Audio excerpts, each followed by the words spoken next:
From the opinion pages of the Wall Street Journal, this is Potomac Watch. President Biden schedules a trip to the U.S.-Mexico border while giving a speech about the end of Title 42 as House Republicans fail at electing a new speaker for the 13th time. Welcome, I'm Kyle Peterson with the Wall Street Journal. We are joined today by my colleagues, columnists Alicia Finley and Kim Strassel. President Biden this weekend will be at the border in El Paso, he says, assessing enforcement operations, meeting with local officials. And on Thursday, he gave a speech announcing what he called several steps to stiffen enforcement, as well as an expanded parole program. Listen to this. If you're trying to leave Cuba, Nicaragua, or Haiti, have agreed to begin a journey to America, do not just show up at the border. Stay where you are and apply legally from there. Starting today, if you don't apply through the legal process, you will not be eligible for this new parole program. Alicia, can you give us a sense of what the Biden administration is actually planning to do here? And do you suspect that it will make a huge difference in the flows at the border? So they released this plan, which is ostensibly aimed at replacing Title 42 when it does eventually end. Supreme Court, if you recall, allowed it to temporarily stay in effect while some litigation plays out. Both some Republican states have challenged its rescission of Title 42, which allowed essentially the government to expel migrants, including many asylum seekers, without going through the normal procedural requirements and hearings. And separately, a federal judge has struck down Title 42. So you actually have two different lawsuits playing out right now. And so the Supreme Court has just basically put a stay and said that we're going to let this play out in the lower courts. And they're going to take a case later in February regarding the Title 42 and whether states can intervene in one of the lawsuits. So Title 42 is in effect, but I think it is expected to eventually end, probably sooner rather than later. And in that case, the question has been for the last year, what is going to replace it? How is the Biden administration planning to control the surge at the border? Note that Border Patrol encounters have basically quintupled over the last couple of years, even with Title 42. And part of the problem is that, some of Biden's policies have invited and have created a magnet for migrants. And right now, it's just been leaning on Title 42 to basically expel them without having to go through these normal procedural hurdles, including the asylum process. So here, what the Biden administration is proposing is to surge resources to the border for Border Patrol to handle all the migrants coming and processing them, as well as for some migrant communities. It plans to use this expedited removal pathway. And some of what it plans to do is still very nebulous because it hasn't proposed final rules or anything like that. But it plans to use an expedited removal pathway to basically deport those or remove those who wouldn't qualify for asylum. This is the Trump administration did this, and actually the Obama administration did this. And one question is why the Biden administration wasn't already planning to do this. And then the big other part of which the Biden administration is really trying to hype up is this new plan for dealing with migrants from certain countries, Venezuela, Nicaragua, Cuba, and Haiti. They would have to or be allowed to essentially apply to come across to the U.S. for basically a temporary visa for 2 years to work in the country. And in turn, Mexico has said that any of those who come to the border, it will keep hold, so that they can be otherwise expelled without the normal procedural requirements. What has been a little confusing is that despite Title 42, what we're hearing about is a lot of asylum claimants and seekers coming across anyways, being sent to cities like New York and other places. And why is that happening? And that's in part happening because Mexico hasn't agreed to take or keep many migrants who get expelled under Title 42, and so therefore end up actually getting released into the U.S.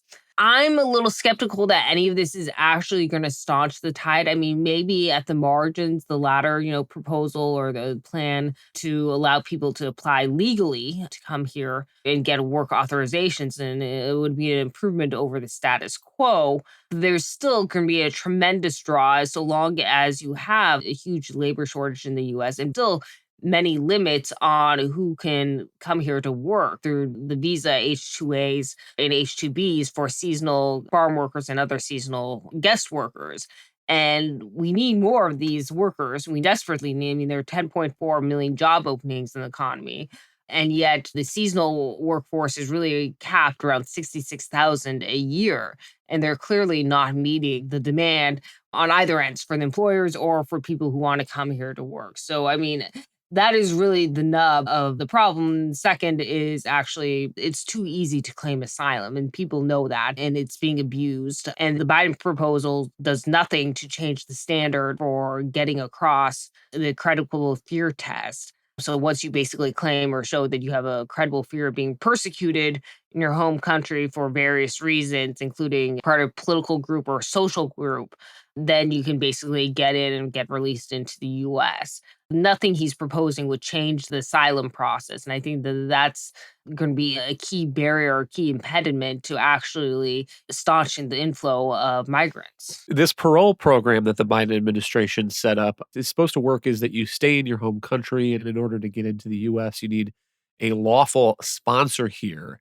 And he said in his speech on Thursday that that has dropped the number of Venezuelans trying to enter through the border from about 1,100 per day to about 250 per day. And just to annualize those figures, to put some context to it, that would be about 400,000 a year to about 90,000 a year. The problem is that the flows at the border are just much larger than that. So in fiscal year 2020, the Border Patrol reported about 400,000 encounters. In 2021, about 1.7 million encounters, and in 2022, 2.2 million. And those include these Title 42 public health COVID law expulsions, summary expulsions at the border. And one of the criticisms of that policy is that people who are expelled have no incentive not to try again the next day and the day after that.